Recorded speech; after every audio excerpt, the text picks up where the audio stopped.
Welcome to Poojika electronics. இந்த வீடியோவில் நம்ம என்ன பார்க்க போகிறோன்னா, நம்ம கடைக்கு வந்து ஒரு டிவி எடுத்துகிட்டு வந்தாங்க. அந்த டிவி வேறு ஒரு கடையில் கொடுத்ததுக்கு பேக் லைட் டிரைவர் மாற்றிருக்காங்க. டிரைவர் மாற்றி ஒரு வாரத்தில் மறுபடியும் ரிட்டர்ன் அதே கம்ப்ளைண்ட்டு. இப்போ நம்ம கடைக்கு வந்து அது என்ன ப்ராப்ளம்னு வாங்க தெளிவாக சொல்கிறேன். இப்போ இந்த டிவியை நான் எப்படி சரி பண்ணேன்னா, ஃபஸ்ட்டு டிவி ஓப்பன் பண்ணிவிட்டு பேக் லைட் டிரைவர்லேருந்து ஒயரை கட் பண்ணிவிட்டு தனியாக வந்து டெஸ்டர் மூலிமா செக் பண்ணி பார்த்தேன். லைட்டு கரெக்டாக எரியுது, ஆனால் படம் ஓடுது. இப்போ லைட்டில் வந்து வேரியேஷன் தெரியுது. திடீர்னு வந்து பார்த்திங்கன்னா ஒரு 80 வோல்ட் வருது, அதுக்கப்புறம் 75 வோல்ட்டு 68 வோல்ட் வருது. இது போல் வந்தால் டெஸ்ட்டில் தெரிஞ்சிடும் நம்மளுக்கு. பேக் லைட்டில் ஏதோ ஒரு பல்பில் வீக்காக இருந்தால் கூட அது மாதிரி ப்ராப்ளம் வந்துடும்.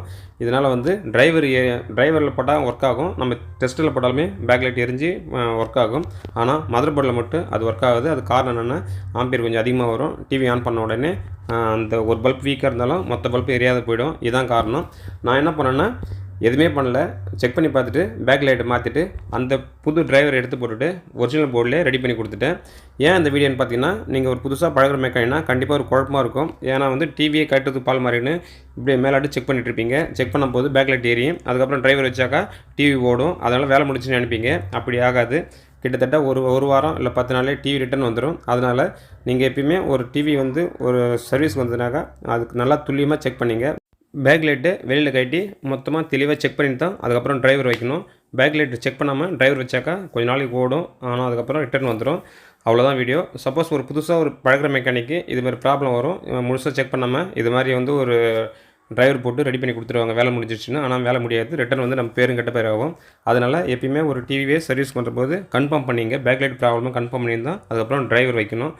சரி, ஓகே. சப்போஸ் வந்து டிரைவர் போர்டு எப்படி வைக்கிறதுன்னு தெரியாதவங்க நம்ம சேனலில் கமெண்ட் பண்ணுங்கள். சில பேர் வந்து இன்னமும் டவுட் கேட்குறாங்க, டிரைவர் போர்டு எப்படி வைக்கிறதுன்னு. டிரைவர் போர்டில் பார்த்தீங்கன்னா 12 வோல்ட் சப்ளையும் இருக்குது, 24 வோல்ட் சப்ளையும் இருக்குது. 12 வோல்ட் சப்ளை பார்த்தீங்கன்னா ஒரு 80 இன்ச்சு சென்டிமீட்டர் டிவி, அதாவது 32 இன்ச்சு வரைக்கும் பண்ணிக்கலாம்.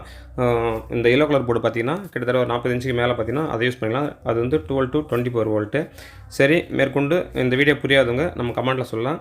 அதுக்கப்புறம் வேறு ஏதாவது வீடியோ வேணால் நீங்கள் கமெண்ட்டில் சொல்லுங்கள். அது மாதிரி வீடியோ போடுறேன். யாருமே வீடியோ பார்க்குறீங்க, கமெண்ட் பண்ண மாட்டேங்க. இது ரைட்டாக சரியாக தப்பான்னு சொல்ல மாட்டேங்க. இல்லை உங்களுக்கு வேறு ஏதாவது வீடியோ வேணுன்னா கமெண்ட்டில் சொல்லுங்கள். அப்போ தான் அடுத்தடுத்து வீடியோ போடுறதுக்கு எனக்கும் ஒரு மோட்டிவாக இருக்கும்.